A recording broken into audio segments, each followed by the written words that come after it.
नमस्कार साथियों, आज की क्लास में आप सबका स्वागत है। ये क्लास हिंदी से संबंधित सभी परीक्षाओं के लिए अत्यंत उपयोगी है। आज की क्लास में हम हिंदी साहित्य के उन महत्वपूर्ण प्रश्नों पर विस्तृत चर्चा करेंगे जो बार बार परीक्षा में पूछे जाते हैं। तो चलिए हम आज की क्लास को शुरू करते हैं और हमारा आज का पहला प्रश्न है, हिंदी की प्रथम एकांकी है। आपके पास ऑप्शंस में है कारवां, एक होंठ, रेशमी टाई या लक्ष्मीपुरा। तो इसका सही उत्तर क्या होगा? सभी लोग अपना उत्तर कमेंट बॉक्स में अवश्य दें। बिल्कुल सही। जिन साथियों ने ऑप्शन नंबर 2 बताया है उनका उत्तर सही है। एक घूंट हिंदी की प्रथम एकांकी है और इसकी रचयिता कौन है? बिल्कुल सही। किसकी रचना है ये? जयशंकर प्रसाद जी की रचना है ये 1929 ईस्वी की। ठीक है, और इसे हिंदी के प्रथम एकांकी माना जाता है। हमारा अगला प्रश्न है, हिंदी साहित्य के आरंभिक काल को आचार्य रामचंद्र शुक्ल ने क्या कहा है? आपके पास ऑप्शंस में है आदिकाल, वीरगाथा काल, चारण काल या सिद्ध सामंत काल। तो बताइए इसका सही उत्तर क्या होगा? हिंदी साहित्य के आरंभिक काल को आचार्य रामचंद्र शुक्ल ने क्या कहा है? बिल्कुल सही। जिन साथियों ने ऑप्शन नंबर 2 बताया है उनका उत्तर सही है। वीरगाथा काल कहा है रामचंद्र शुक्ल ने आरंभिक काल को। हमारा अगला प्रश्न है, छत्तीसगढ़ी बोली का संबंध किस उपभाषा से है? आपके पास ऑप्शंस में है पश्चिमी हिंदी, राजस्थानी, पूर्वी हिंदी या बिहारी। तो इसका सही उत्तर क्या होगा? बताइए, छत्तीसगढ़ी बोली का संबंध किस उपभाषा से है?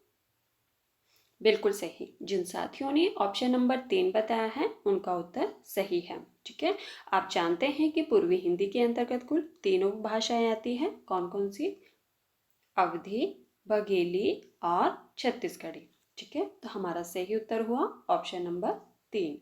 हमारा अगला प्रश्न है, चिंतामणि के रचयिता हैं। आपके पास ऑप्शंस में है जयशंकर प्रसाद, मैथिली शरण गुप्त, महावीर प्रसाद द्विवेदी या रामचंद्र शुक्ल। तो इसका सही उत्तर क्या होगा? बताइए, चिंतामणि की रचयिता कौन है?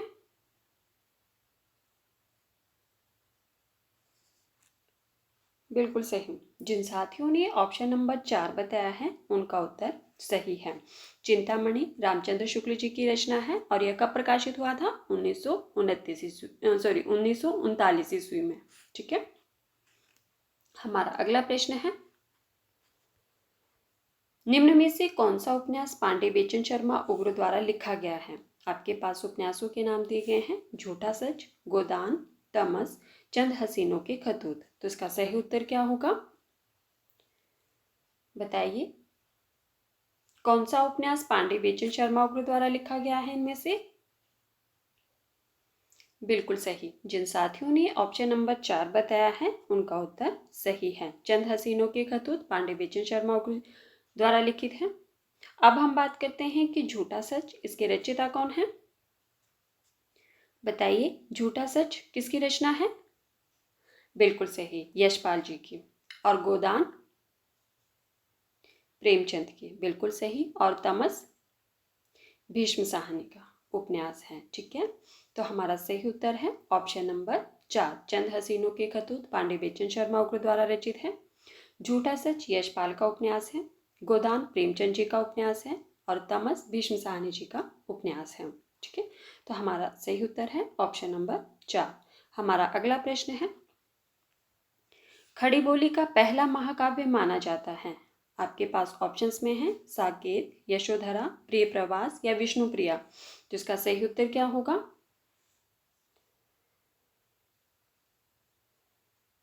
बताइए, खड़ी बोली का पहला महाकाव्य कौन सा माना जाता है और उसके रचयिता कौन है, उनका नाम भी बताना है आपको। बिल्कुल सही। जिन साथियों ने ऑप्शन नंबर 3 बताया है उनका उत्तर सही है। प्रिय प्रवास खड़ी बोली का पहला महाकाव्य माना जाता है और इसके रचयिता कौन है? बिल्कुल सही, अयोध्या सिंह उपाध्याय हरिओ जी की रचना है ये। ठीक है, 1914 ईस्वी की। हमारा अगला प्रश्न है, अष्टछाप के कवियों में सबसे छोटे कवि थे। आपके पास ऑप्शंस में है कुंभन दास, कृष्णदास, नंददास या छिद स्वामी। तो इसका सही उत्तर क्या होगा? बताइए, अष्टछाप के कवियों में सबसे छोटे कवि कौन माने जाते हैं?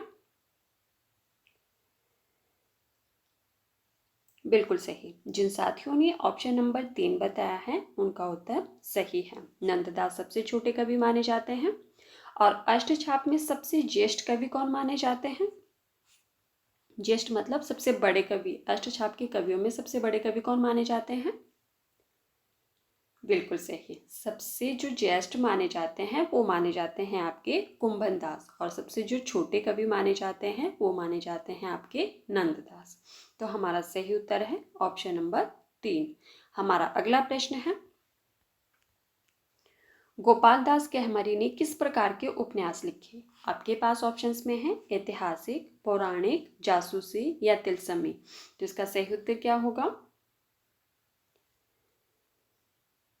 बताइए, गोपाल दास गहमरी ने किस प्रकार के उपन्यास लिखे हैं? बिल्कुल सही। जिन साथियों ने ऑप्शन नंबर 3 बताया है उनका उत्तर सही है। ठीक है, कैसे उपन्यास लिखे हैं इन्होंने? जासूसी उपन्यास। हमारा अगला प्रश्न है, तुलसीदास की भक्ति किस भाव की है? आपके पास ऑप्शंस में है माधुर्य भाव, दास्य भाव, सखा भाव या पुष्टि मार्ग। तो इसका सही उत्तर क्या होगा? बताइए, तुलसीदास जी की भक्ति किस भाव की है? बिल्कुल सही। जिन साथियों ने ऑप्शन नंबर 2 बताया है उनका उत्तर सही है। दास्य भाव की भक्ति मानी जाती है। ये प्रश्न जितना सरल है उतना ही हर बार हर परीक्षा में पूछा जाता है। ठीक है। और माधुर्य भाव की भक्ति मीराबाई की, बिल्कुल सही। और सखा भाव की भक्ति सूरदास जी की, बिल्कुल सही।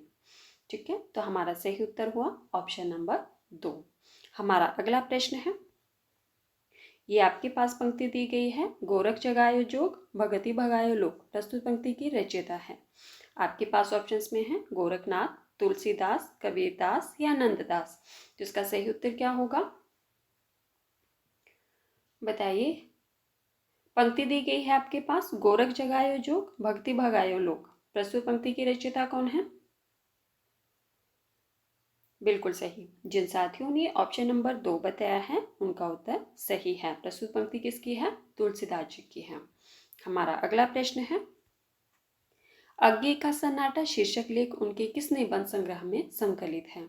आपके पास ऑप्शंस में है त्रिशंकु, आत्मनेपद, सबरंग और कुछ राग, लिखी कागज कोरे। तो इसका सही उत्तर क्या होगा?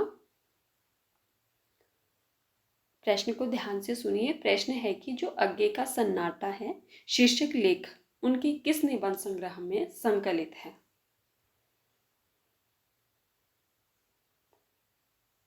बिल्कुल सही। जिन साथियों ने ऑप्शन नंबर 3 बताया है उनका उत्तर सही है। सब रंग और कुछ राग में संकलित है ये। ठीक है। हमारा अगला प्रश्न है, निम्नलिखित में से कौन सी रचना कहानी विधा की है? आपको बताना है कि इनमें से कौन सी रचना कहानी विधा की है। आपके पास रचनाएं दी गई है त्यागपत्र, पुरस्कार, आन का मान, भाग्य और पुरुषार्थ। तो इसका सही उत्तर क्या होगा?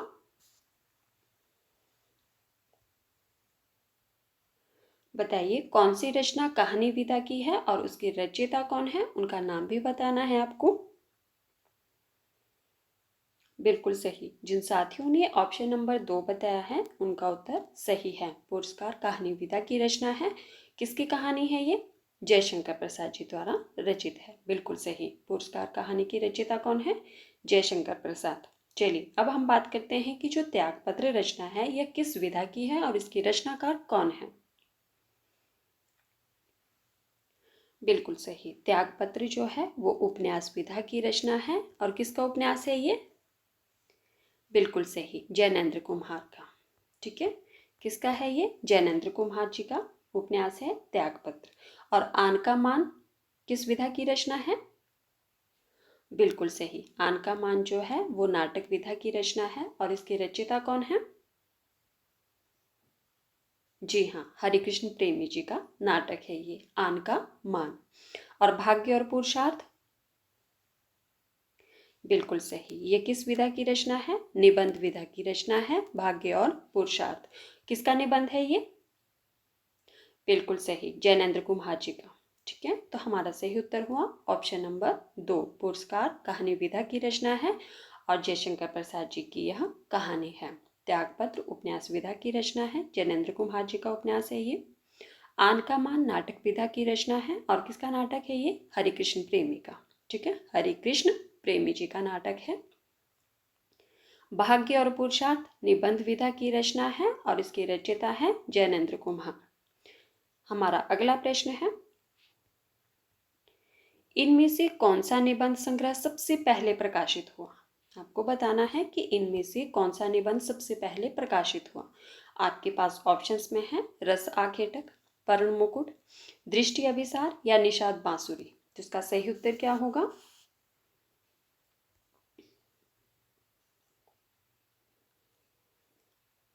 बिल्कुल सही। जिन साथियों ने ऑप्शन नंबर 1 बताया है उनका उत्तर सही है। रस आखेटक सबसे पहले प्रकाशित हुआ था। कब प्रकाशित हुआ था ये? 1970 ईस्वी में। ठीक है, और पर्ण मुकुट कब प्रकाशित हुआ था? 1978 ईस्वी में। कई बार अनुक्रम के लिए पूछे जाते हैं इस तरह के प्रश्न, तो आपको ध्यान रखना है। और दृष्टि अभिसार 1984 ईस्वी में, और निषाद बांसुरी 1974 ईस्वी में प्रकाशित हुआ था। ठीक है, तो हमारा सही उत्तर क्या हुआ? Option number 1। हमारा अगला प्रश्न है, कोठरी की बात के रचयिता कौन है? आपके पास ऑप्शंस में है हजारी प्रसाद द्विवेदी, अज्ञे, मुक्तिबोध या देवकी नंदन खत्री। तो इसका सही उत्तर क्या होगा? बताइए, कोठरी की बात के रचयिता कौन है? बिल्कुल सही। जिन साथियों ने ऑप्शन नंबर 2 बताया है उनका उत्तर सही है। यह अज्ञे जी की रचना है। हमारा अगला प्रश्न है, साथियों जिन्होंने अभी तक वीडियो को लाइक नहीं किया है प्लीज़ वीडियो को लाइक कर दो, और जिन्होंने अभी तक वीडियो को शेयर नहीं किया है प्लीज़ वीडियो को भी ज़्यादा से ज़्यादा शेयर कर दीजिए। हमारा अगला प्रश्न है, निम्न में से भगवती चरण वर्मा की रचना है। आपके पास रचनाएं दी गई है गोदान, गोदान, मेलांचल, राग दरबारी या टेढ़े मेढ़े रास्ते। तो इसका सही उत्तर क्या होगा? बिल्कुल सही। जिन साथियों ने ऑप्शन नंबर 4 बताया है उनका उत्तर सही है। टेढ़े मेढ़े रास्ते भगवती चरण वर्मा जी की रचना है। अब हम बात करते हैं कि गोदान की रचयिता कौन है। बिल्कुल सही। गोदान किसकी रचना है? प्रेमचंद जी की। चलिए अब बताइए कि मेलांचल के रचयिता कौन है। बिल्कुल सही। मेलांचल फणीश्वर नाथ रेणु जी की रचना है। फणीश्वर नाथ रेणु जी की रचना है मेलांचल। और राग दरबारी, बताइए राग दरबारी किसकी रचना है? बिल्कुल सही, श्रीलाल शुक्ल जी।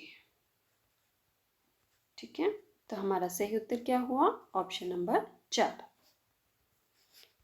गोदान प्रेमचंद जी की रचना है, मेलांचल फणीश्वर नाथ रेणु की रचना है, राग दरबारी श्रीलाल शुक्ल जी की रचना है, टेढ़े मेढ़े रास्ते भगवती चरण वर्मा जी की रचना है। तो साथियों ये थे आज के हमारे कुछ महत्वपूर्ण प्रश्न जिन पर हमने चर्चा की। अगर आपको क्लास पसंद आए तो प्लीज़ वीडियो को लाइक कर देना, और वीडियो को ज़्यादा से ज़्यादा शेयर भी कर देना। जो साथी पहली बार चैनल पर आए हैं प्लीज़ चैनल को सब्सक्राइब कर देना, बेल आइकन को प्रेस करना, ताकि आने वाली हर वीडियो की नोटिफिकेशन सबसे पहले आप तक पहुँचे। ठीक है, और मुझे कमेंट करके ज़रूर बताना कि आज की क्लास आपको कैसे लगी। धन्यवाद, मिलते हैं अगले क्लास में।